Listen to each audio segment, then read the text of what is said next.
Good evening, नमस्ते, सत श्री अकाल दोस्तों। आज हम आपके लिए लाए हैं एक साइकोलॉजिकल हॉरर मूवी जिसका नाम है स्माइल 2। अगर आप स्माइल का पार्ट 1 देखना चाहते हैं तो आप हमें कमेंट कर सकते हैं। हम आपको उस पर भी एक एक्सप्लेनेशन वीडियो प्रोवाइड कराएंगे।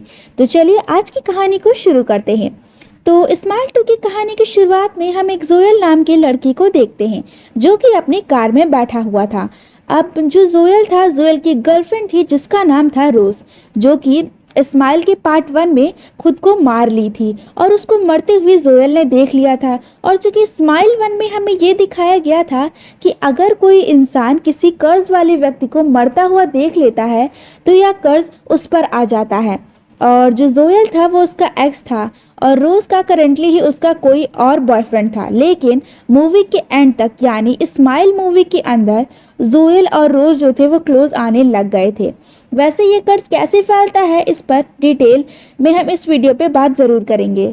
तो हम यहाँ पे ये जान पाते हैं कि जोयल जो था वो उस पर कर्ज अब लग चुका था और उसे कर्ज लगे हुए 6 दिन हो चुके थे और वो एक गैंगस्टर के घर को देख रहा था।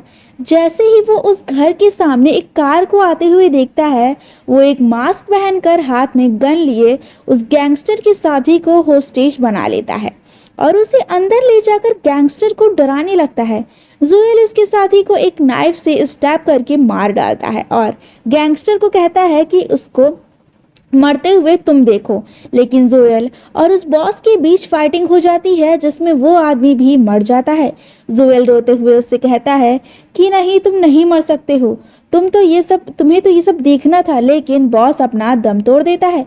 अब जोयल को ये सब करते हुए एक लड़के ने देख लिया था और वो लड़का डर के जोयल से कहता है कि मैं तो बस इनसे ड्रग्स खरीदता हूँ, तुम प्लीज़ मुझे मत मारना।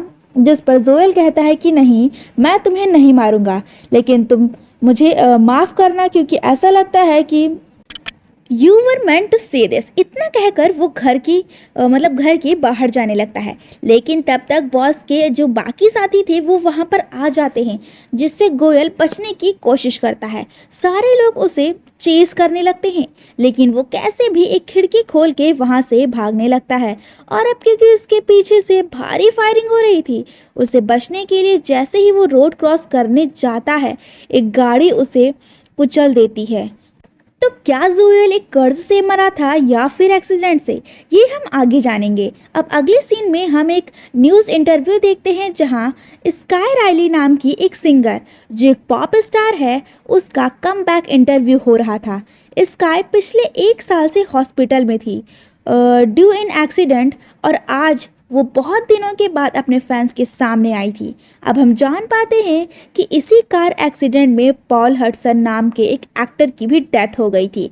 स्काई एक बहुत बड़ी सिंगर थी जिसको ग्रामी भी मिल चुका था और उसका जो ये एक्सीडेंट था बिल्कुल उसके सिंगिंग टूर के दौरान ही हुआ था, जिसकी वजह से उसे उसके करियर में एक भारी फीडबैक मिला था।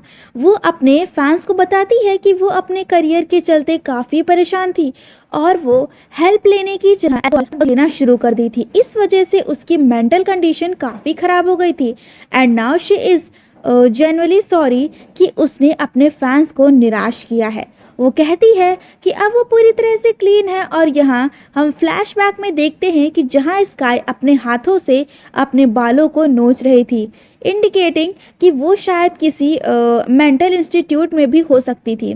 खैर, यहाँ हम देखते हैं कि स्काई का पूरा शेड्यूल उसकी माँ संभालती थी और उसका एक पीए भी था जिसका नाम जोशुआ था। ये दोनों मिलकर स्काई को वापस इंडस्ट्री में इस्टेब्लिश करना चाहते थे।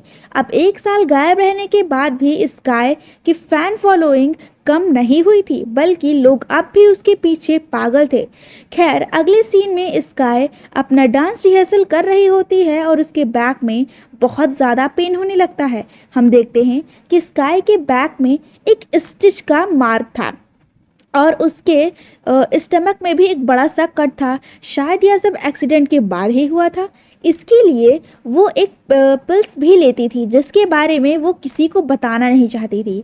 वो पिल्स शायद किसी तरह का ड्रग था जिससे पेन फील ना हो। लेकिन जैसे ही कोई बाथरूम के दरवाज़ा मतलब दरवाज़ा नॉक करता, वह हड़बड़ी में उसके हाथ से सारी पिल गिर जाती है और इससे वह बहुत परेशान हो जाती है क्योंकि ऑब्वियसली वो इस पेन की वजह से परफॉर्म नहीं कर सकती थी। तभी वो कार में बैठे बैठे एक इंसान को मैसेज करती है कि कैन आई कम ओवर, जिसके जवाब में वो लड़का लिखता है ओके।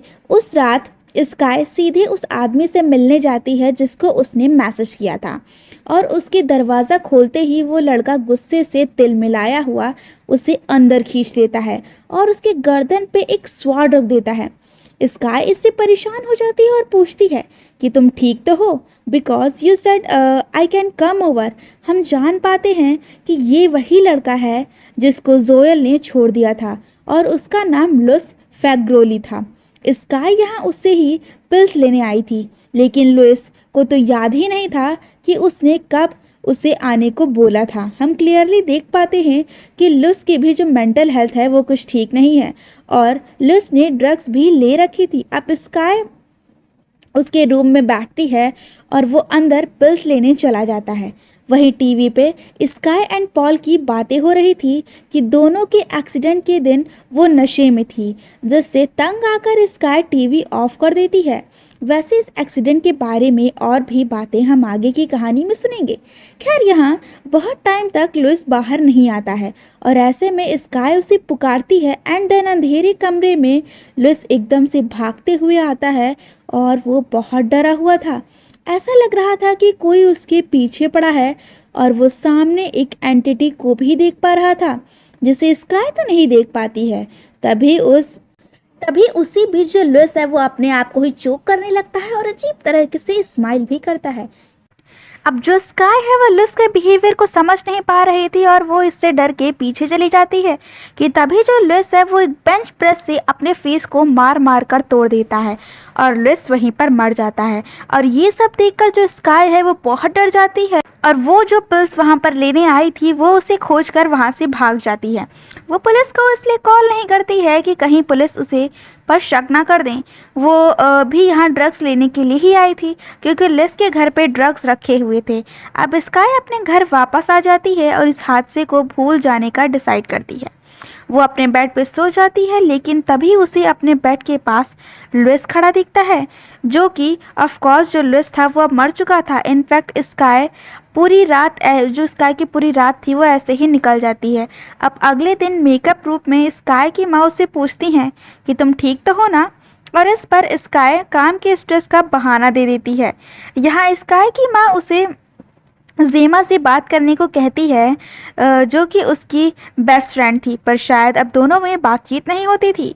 तभी उससे मिलने उसका एक दोस्त डैरेस आता है और वो स्काई को एक स्पीच शो के लिए इनवाइट करता है। अब जो स्काई थी वो इसके लिए तैयार नहीं थी, लेकिन उसकी मॉम उसे इशारा करती है कि ये तुम्हारे करियर के लिए अच्छा स्टार्ट होगा, और इसके लिए जो स्काई होती है वो अपने फ्रेंड डैरेस को हाँ कह देती है। अब चेंजिंग रूम में स्काई जाती है और वो वहाँ पर काफ़ी टेंस होती है क्योंकि वो लुइस के रूप में उसने वॉमिटिंग कर दी थी। अब उसे लगता है कि डीएनए और ये सब मैच करके उसका पता लगाया जा सकता है। अब जो स्काई रहती है वो अपने दोस्त जेमा को टेक्स्ट करना चाहती थी, लेकिन वो कर नहीं पाती है क्योंकि उसने पास्ट में उसने जेमा को बहुत बुरी तरह से उसकी बेइज्जती की थी।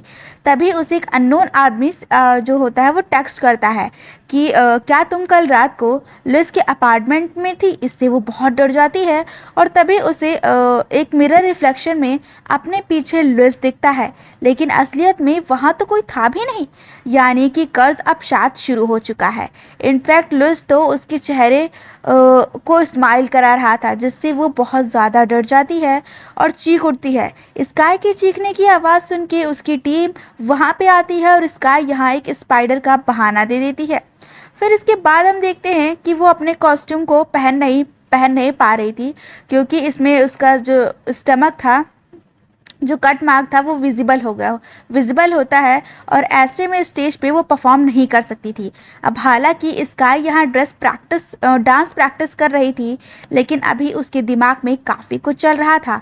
तो आगे एक बार स्काई अपने फैंस को ऑटोग्राफ दे रही होती है और सब कुछ सही चल रहा था, लेकिन तभी एक क्रीपी सा आदमी स्काई से उसका ऑटोग्राफ मांगता है। वो आदमी तो पहले तो स्काई से बहुत प्यार से बात कर रहा होता है, लेकिन जैसे ही वो स्काई के साथ एक फ़ोटो खिंचवाता है, वो स्काई को ज़बरदस्ती पकड़ लेता है और उसकी तारीफ़ करने लगता है और वो अजीब तरीके से मुस्कुरा भी रहा होता है, जिससे जो स्काई होती है वो बहुत डर जाती है और सिक्योरिटी कैसे भी करके उसे रूम से बाहर करते हैं। स्काई परेशान हो जाती है, लेकिन उसको यह भी लगता है कि ये सब मतलब ये स्टार्स के साथ होता ही रहता है। एंड उसके बाद जो शो था वो शुरू हो चुका था। अब अगली बार एक छोटी सी बच्ची उससे ऑटोग्राफ मांगती है, पर वो लड़की बस क्रीपली उसकी तरफ देख रही थी और स्काई इस लड़की की क्रीपी स्माइल से काफ़ी डर जाती है। इस सीन में तो एकदम से क्लियर ही हो गया था कि स्काई को भी अब ये कर्ज लग चुका है, क्योंकि स्माइल के जो पार्ट 1 में हमने देखा था कि जो व्यक्ति कर्ज होता है और उसको अगर कोई मरता हुआ देख ले तो वो कर्ज उस इंसान पे चला जाता है, और यही अब स्काई के साथ हो रहा था क्योंकि उसने लुइस को मरते हुए देखा था। अब आगे हम देखते हैं, जो स्काई थी वो इन सब चीज़ों से काफ़ी डर चुकी थी। इसके बाद वो अपने घर पर चली जाती है और वो परेशान होकर जेमा को कॉल लगा देती है, क्योंकि वो उसे उस समय बहुत मिस कर रही होती है। जेमा कॉल बैक करती है और स्काई उससे माफ़ी मांगकर उसे अपने घर मिलने बुलाती है। जेमा का भी जब गुस्सा था वो अब शांत हो गया था और वो कहती है कि वो 40 मिनट में उसके घर आ रही है। अब हमें दिखाते हैं कि जब स्काई को जब एंजाइटी होती थी तो वो पानी पीती थी, और आज भी वो पानी पीकर बॉटल टेबल पे ही छोड़ देती है और पियानो में गाना गाने लगती है।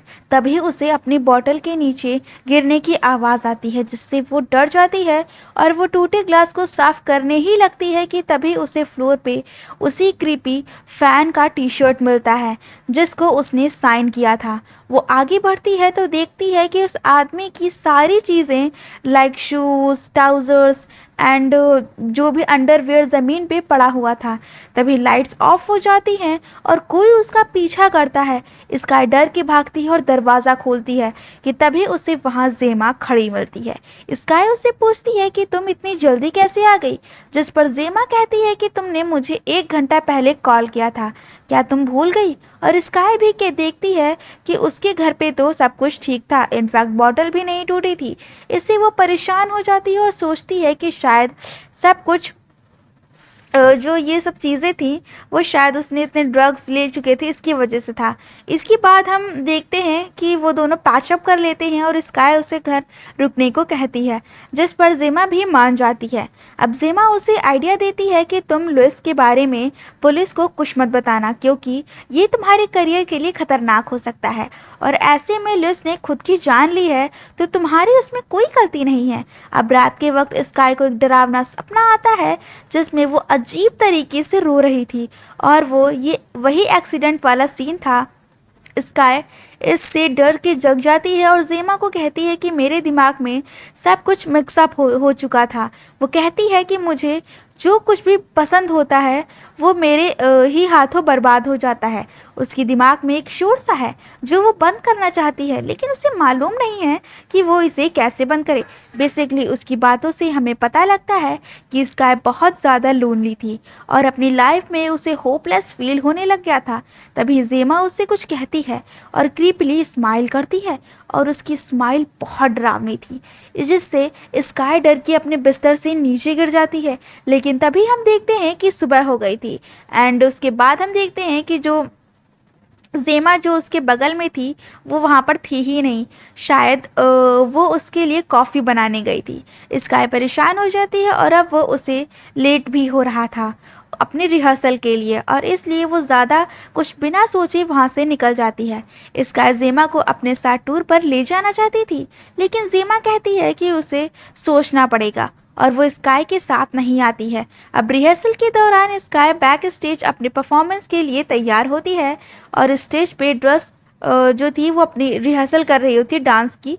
अब सब कुछ सही चल रहा होता है, लेकिन बीच परफॉर्मेंस में उसे पॉल स्माइल करता हुआ उसका मतलब एक पॉल था, उसका स्माइल करता हुआ चेहरा उसे दिख जाता है, जिसके चलते वो स्टेज पे गिर पड़ती है और उसे फील होता है कि उसके लक में वापस से चोट लग गई है। लेकिन रियल में ऐसा कुछ नहीं होता है। यहाँ वो लॉसन से कह रही होती है कि ऐसे मूड डांस पे दोष लगाती है कि तुम में से ऐसे ही किसी ने मुझे गिराया होगा, पर ऐसा बिल्कुल नहीं होता है। वो दौड़ के अपने रूम में आ जाती है, लेकिन तभी वो देखती है कि जोशुआ उसके रूम से निकल रहा था और वो भी एक क्रीपी स्माइल कर रहा था। और जैसे ही स्काई अपने रूम में घुसती है, उसका जो रूम था वो पूरा तहस नहस पाती है, जिससे उसे जोशुआ पे बहुत गुस्सा आता है। लेकिन जोशुआ का कहना था कि उसने ऐसा नहीं किया। इस पे उन दोनों में बहस हो जाती है और उसकी माँ पूछती है, क्या तुम फिर से ड्रग्स लेने लगी हो? जिस पे स्काई कहती कि नहीं, मैंने कोई ड्रग्स नहीं लिया है, अगर चाहे तो मेरा ड्रग टेस्ट ले लो। वो चिल्लाते हुए अपना फ्रस्ट्रेशन निकालती है। इनफैक्ट स्काई का कहना था कि वो उस टूर के लिए तैयार नहीं है, लेकिन उसकी माँ कुछ सुनना नहीं चाहती थी। इंस्टेड वो कहती है कि जो डैरिस के इवेंट में भी तुम्हें जाना है तो अपने आप को प्रिपेयर करो। लेकिन हम सब जानते हैं कि स्काई तो किसी भी शो या मीटअप के लिए बिल्कुल भी तैयार नहीं थी। ऐसे में दोनों में लड़ाई हो जाती है, लेकिन अंत में उसकी माँ उसको अपनी माँ की बात ही माननी पड़ती है। खैर, तो आगे हम स्काई को डैरिस के इवेंट में देखते हैं और स्पीच टाइम होने ही वाला था। जो स्काई थी वो काफ़ी ज़्यादा टेंस थी और इसलिए वो जेमा को मैसेज करती है कि वो कफ फ्री हो रही है, लेकिन जेमा उसके मैसेज का रिप्लाई नहीं करती है। और हम देखते हैं कि जो अननोन आदमी था, जिसे पता लग गया था कि जिस टाइम लुइस की मौत हुई थी, यानी जिस टाइम उसने खुद को मार लिया था, वहाँ पर स्काई थी और वो उसे मैसेज करता है। और ये सब पढ़ के जो स्काई थी वो बहुत ज़्यादा डर जाती है। और इसके बाद हम देखते हैं कि जो स्काई थी उसका स्टेज पे जाने का टाइम आ गया था, क्योंकि उसे वहाँ पर स्पीच देनी थी। अब जब वो वहाँ पर स्पीच देने जाती है तो एक जो डिजिटल एक होता है, एक मशीन होती है जिस पे क्या होता है कि उसे लिखा हुआ होता है कि उसे क्या बोलना है। और हम देखते हैं कि वो जो स्पीच होती है वो यूजुअली रुक जाती है और स्काई को कुछ समझ नहीं आता है कि वो आगे क्या बोले। स्काई पहले से ही डरी हुई थी और वो अंडर कॉन्फिडेंट भी थी। ऐसे में वो अपने मन में से कुछ ना कुछ तो बना के बोल ही सकती थी। उसका स्पीच बिल्कुल अपोजिट होता है टू द टॉपिक, और वो अपने स्पीच में अपने अल्कोहलिक और ड्रग्स लेने की बात करती है।